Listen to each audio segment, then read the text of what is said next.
Bienvenue à toutes et à tous dans ce nouveau numéro de Grand Camp. Nous allons parler aujourd'hui de football. Nous sommes à une semaine de la fin de l'échéance que s'est fixée à la Fédération sénégalaise de football pour le choix de l'entraîneur national, l'entraîneur intérimaire Joseph Koto, donc parti avec une longueur d'avance. La pléiade de nouvelles candidatures donc peut-elle plaider en sa défaveur? Nous allons en débattre avec nos invités que sont le doyen Abdoulaye Diaw. Bonsoir doyen. Bonsoir cher. Et le coach Moussa Sall. Bonsoir coach. Bonsoir cher. Et puis nous allons également parler de l'Euro 2012, surtout avec cette affiche qui va opposer l'Espagne à la France. La France part-elle déjà perdante dans ce match?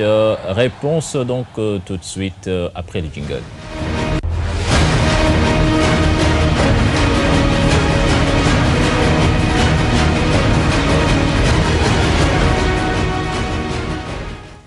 Voilà, donc nous allons démarrer avec l'actualité nationale, le choix de l'entraîneur national donc qui devrait être connu durant le courant de la semaine prochaine. En tout cas, c'est ce qu'avait dit cette fédération sénégalaise de football. Alors, coach Joseph Koto, part-il avec une longueur d'avance? Oui, il est parti avec une longueur d'avance et moi je suis d'abord pour sa continuité, pour le bon travail et vu sa valeur. Donc depuis qu'il est là, il y a du sérieux, il a osé prendre des gens qu'il fallait prendre. Et ensuite il avait une rigueur de mettre tout le monde. Et ensuite il a gagné des matchs et je ne vois pas pourquoi pour l'instant penser à son changement. Voilà, doyen, j'imagine que vous aussi vous pensez que Joseph Koto a une longueur d'avance. Oui, c'est vrai. En football, il n'y a pas de vérité absolue. Mais la vérité du moment plaide en faveur de Joseph Koto. Comme dit l'autre, c'est souvent dangereux de changer, même de paire de godasses à la mi-temps d'un match. C'est souvent dangereux. Sauf cas exceptionnel.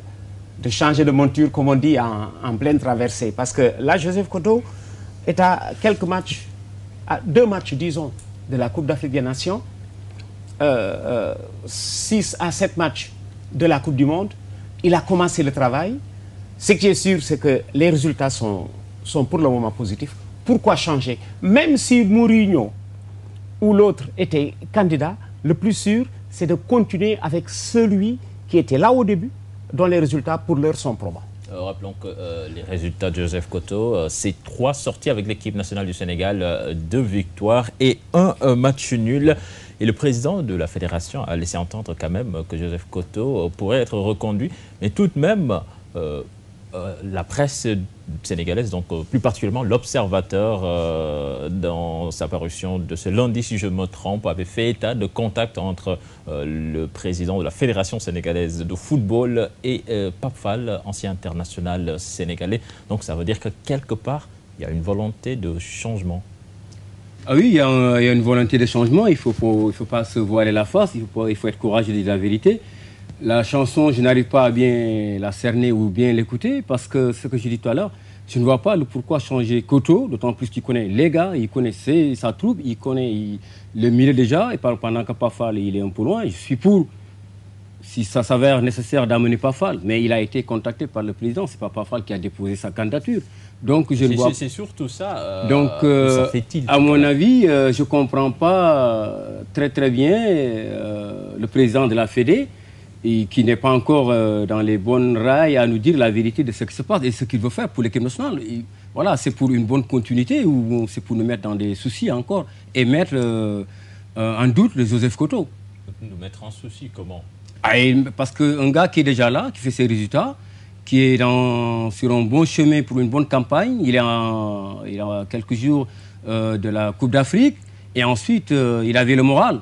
Donc il était censé de bien travailler, il se préparait pour bien travailler. Je ne vois pas pourquoi maintenant nous mettre dans des soucis, c'est-à-dire que lui, il va douter de sa continuité et de son retrait et par un changement de Pafal. Mais quand même, Joseph Koto, lorsqu'il a été nommé, c'était pour qu'il soit adjoint de Pierre Lechantre et il s'est retrouvé entraîneur titulaire par la force des choses quand même. Normal, quand le patron bouge, souvent il est préférable dans un temps immédiat et rapide se sauver des points de l'adjoint. Mais il était bien défini, d'accord, je suis bien d'accord, qu'il était intérimaire. Mais compte tenu de son expérience, compte tenu de sa valeur citoyenneté, de sa valeur nationale, et qu'il a eu ses diplômes, il a fait l'expérience, il a fait des expéditions avec l'équipe, comme je le dis, locale. Et je ne vois pas pourquoi ne pas le garder et voir la suite. Alors, doyen Pafal, vous connaissez bien l'homme et je pense que le lendemain même, il a accordé une interview à l'Observateur. Actuellement, il est sous contrat avec l'équipe de Caen qui va évoluer l'année prochaine en 2e division. Et lui, parlez-nous un peu de l'homme d'abord. Est-ce que vous le voyez à la tête d'une sélection comme le Sénégal? Je reviens d'abord sur les propos que vous avez empruntés tout à l'heure, volonté de changement. Je crois surtout que c'est une volonté de renforcer ou de conforter ce qui existe, pas changement. Volonté de renforcer. Déjà, on parle de duo Koto-Pafal. Si duo il doit y avoir, Koto ayant commencé le travail, Pafal viendra en appoint. Si l'un des deux doit être adjoint, Pafal donne l'impression d'être désigné pour être l'adjoint de Koto. Koto a commencé le travail. Pafal vous aurait dit, je ne connais pas complètement le groupe. Et s'il doit y avoir un duo, il y a eu un duo Bokandé-Locotte. Bokandé était le titulaire. S'il doit y avoir un duo Pafal-Joseph Koto, Koto ayant commencé le travail avant que Pafal n'arrive, il y a de fortes chances que ce soit Koto le titulaire. Mais Pafal peut beaucoup lui apporter. D'abord, ils appartiennent à la même famille. Très tôt, ils se sont retrouvés tous les deux sous le maillot de la Jeanne d'Arc. Il y a donc, comme on dit, une sorte de complicité. Il y a une vingtaine d'années, Koto et Pafal faisaient partie de la génération à réinsérer le Sénégal après 18 années de purgatoire. Ensemble, ils ont été en équipe nationale. Puis, ils se sont retrouvés l'un aux États-Unis, l'autre encore au Sénégal. Parce que Pafal, avant d'être l'adjoint du titulaire à Caen, a aussi entraîné aux États-Unis. C'est des États-Unis qu'il est parti pour se retrouver à Caen. Il y a de fortes chances que la complicité entre Pafal et Koto soit rapidement polie. Tant mieux pour nous, tant mieux pour le groupe, tant mieux pour eux deux. Donc, ce n'est pas une volonté de changement, mais vraiment de renforcer ce qui existe. Parce que Pafal mettra du temps à connaître le groupe, et même certains joueurs. Parce qu'il a juste une vue globale de la situation, mais avec la cohabitation Koto-Pafal, il a le temps de mieux les connaître et certainement d'aller à l'essentiel avec Koto. Si jamais on devrait les mettre ensemble, vous voyez Pafal adjoint, vu cette expérience internationale qu'il a emmagasinée, notamment avec son passage aux États-Unis et puis entraîneur à Caen. Ouais, vu tout, il a beaucoup d'expérience, il a acquis beaucoup d'expérience, il a voyagé dans le milieu du foot pro. Il a été pro, il s'est croisé avec Koto, comme dit Lai, à la Jeanne d'Arc. Mais pour moi, à mon avis, ça ne suffit pas. Parce que dès qu'on commence à avoir des diplômes, à se classer en haut niveau, à faire son métier, il serait difficile de dire duo Koto, Pafal. Parce que, vu les contextes dans lesquels nous évoluons, le football européen et le football africain, Pafal, il gère un grand club qui fait, après la valeur de l'équipe nationale, si on envoie le camp. Alors, s'il est promu à gérer l'équipe de la Ligue 2, en France, c'est parce qu'il a quelque chose de valeur. Maintenant, reste à savoir à son niveau, à son comportement, à sa personnalité, est-ce qu'il va adhérer à être second? Parce qu'on avait vu le cas Bokandé, je m'en souviens, de Boubacar Sarr-Locotte. À un moment donné, ils avaient accepté, mais ça ne nous a pas été bénéfique. En plus qu'il y avait tellement d'embrouilles entre ces deux hommes. Qui était le premier, qui était le second, qui était le meilleur, qui était le moins. Et là, il ne faut pas qu'on revienne sur ces histoires, c'est-à-dire il ne faut pas qu'on tâtonne. On n'est plus dans cette phase que je me vois, à mon avis. On est pressé, on n'a plus le temps d'attendre, on en a marre d'attendre. Il nous faut des résultats, il nous faut des gens compétents, et on en a suffisamment. D'autant plus qu'il y a deux sur la table. On parle de Pafal et de Koto, mais il y a deux qui n'ont pas été dits et que leur demande était à la Fédé. Il y avait l'ex-entraîneur du Mali. On y reviendra tout à l'heure avec les postulants. Mais Pafal Koto, par exemple, Joseph Koto, vous l'avez dit tout à l'heure, ces trois sorties en sélection ont plaidé pour lui. Est-ce que vous le voyez accepter d'être second après tout ce qu'il vient d'accomplir? Connaissant un tout petit peu la personne de par sa personnalité, il ne dira pas non, mais ça me mettrait du temps pour qu'il accepte d'être second. D'autant plus qu'a fait le gros du travail. On ne va pas faire un travail, tu n'as pas été limogé, tu n'as pas été démis de tes fonctions, alors que tu as fait un bon boulot, tu connais les hommes, tu connais je ne vois pas pourquoi il accepterait d'être second. Je n'ai rien contre Pafal, parce que parfois j'ai joué avec lui à la SCIB, Et on a eu les bons jours de l'équipe nationale Espoir, les premiers à le faire. Je le connais très bien, c'est mon ami, et je l'ai appelé même au téléphone pour lui dire de faire un choix judicieux et d'être prudent.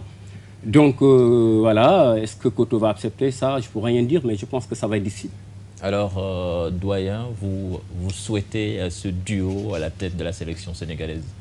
S'il peut se réaliser, oui. Mais je crois que le problème du titulaire ne se pose pas. Naturellement, ça ne peut pas se poser. Souvenez-vous, quand Kasper Zak est arrivé, il a tout de suite refusé de prendre l'équipe du Sénégal. Souvenez-vous. Ablaye Sarr et Amara venaient d'être démis. Kasper Zak a demandé à ce que Ablaye et Amara reprennent l'équipe et lui vient regarder ce qu'ils vont faire. Parce que ne connaît pas. Parce qu'il est entraîneur, celui qui connaît d'abord son équipe. Tout de suite, si vous nous donnez Guardiola, il aura des difficultés à asseoir une bonne équipe du Sénégal. Il ne connaît pas l'équipe. Il faut connaître d'abord l'équipe. En ce moment, Koto connaît l'équipe. Et on n'est pas en phase de recherche. Il faut aller droit au but. Ce n'est pas une phase pendant laquelle il faut chercher. Il faut aller au but. Va au but celui qui connaît le groupe, celui qui connaît les hommes. Tout comme les joueurs ont envie tout de suite de cohabiter avec quelqu'un qui a fini de faire les coins et recoins et du club et du groupe. C'est naturellement Pape Fall qui vient en appoint vis-à-vis de Koto. Le problème ne doit même pas se poser. À ce que je vois, il n'y a pas de discussion possible. Ça ne doit même pas se poser. Si moi je suis à la place de Pape Fall, en arrivant, je demande tout de suite à Koto de continuer le travail et je jette un coup d'œil pour mieux connaître le groupe et l'environnement. Voilà.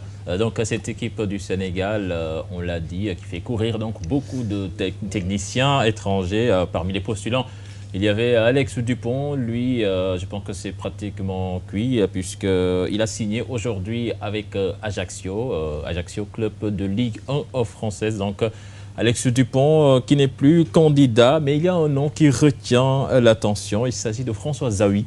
François Zawi, un Ivoirien à la tête de la sélection sénégalaise. Vous y croyez? Je n'y crois pas trop et je n'ai rien contre François Zawi. En toute vérité, je n'ai pas ma langue dans ma poche, je ne me cache pas. Je ne vois pas pourquoi aller chercher François Zawi pendant qu'on a des cadres dans ce pays. Donc il a fait les beaux jours de la Côte d'Ivoire, il les a qualifiés. S'il savait mieux que quiconque, il resterait en Côte d'Ivoire. Et on regardait en Côte d'Ivoire parce qu'il n'est pas parti des faits, des résultats présents. Le problème, c'est qu'au Sénégal, moi, je ne vois pas et que réellement, je me pose cette question du matin au soir, de la nuit au jour. Qu'est-ce que nous voulons exactement? Est-ce qu'on a confiance en nos hommes qu'on a payés pour qu'ils aillent faire du boulot, qu'ils aillent apprendre plein de choses à l'extérieur et revenir pour ne pas nous servir? Je ne vois pas pourquoi. On a suffisamment de cadres qui sont mieux que François Zawi, qui sont plus capés que François Zawi. On a les Lamine, on a des Souleymane Diop, on a pas mal d'âges, on a des gens qui étaient au port, que je connais, Bamoufal, on a pas mal de gens. Je ne vois pas pourquoi aller chercher François Zawi. Et je ne suis pas pour. C'est une grosse erreur pour la Côte d'Ivoire. Grosse erreur au départ que de se séparer de François Zawi. Ça a été une erreur. Et c'est la deuxième fois d'ailleurs que ça se répète en Côte d'Ivoire. C'est la deuxième fois. Une première fois va être Ali Lodzi. Ali Lodzi qui est... le Bosniaque qui est quelque part dans le monde. Ali Lodzi. En Algérie actuellement. En Algérie. Il est entraîneur de l'Algérie. Mais Ali Lodzi avait fait une vingtaine de matchs sans défaite avec la Côte d'Ivoire. Quand on le faisait remplacer. Une vingtaine de matchs. C'était une erreur que de faire partir Ali Lodzi. C'est aussi une erreur que de faire partir Zawi, l'actuel... Enfin, il était encore entraîneur de la Côte d'Ivoire de fraîche date. C'est une erreur. Mais comment choisit-on de se séparer d'un entraîneur qui vient de perdre une finale de Coupe d'Afrique? Une finale. Revenons au cas, parce que le cas de Zawi, de Ali Lodzi, est pour ressembler un tout petit peu à celui de Laurent Blanc. Et si Laurent Blanc partait après l'Euro, ce serait une erreur. Laurent Blanc est à 23 ou 24 matchs, une défaite.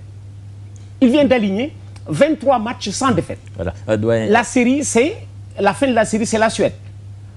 Défaite au 24e match. Faire partir un entraîneur comme celui-là, les raisons ne sont pas techniques. Il y a peut-être des raisons que nous ne maîtrisons pas et que les dirigeants souvent ne traitent pas. Mais sur le plan technique, Zawi n'aurait pas dû partir. Ali Lodzi n'aurait pas dû partir. Si Blanc doit partir, ce serait une erreur.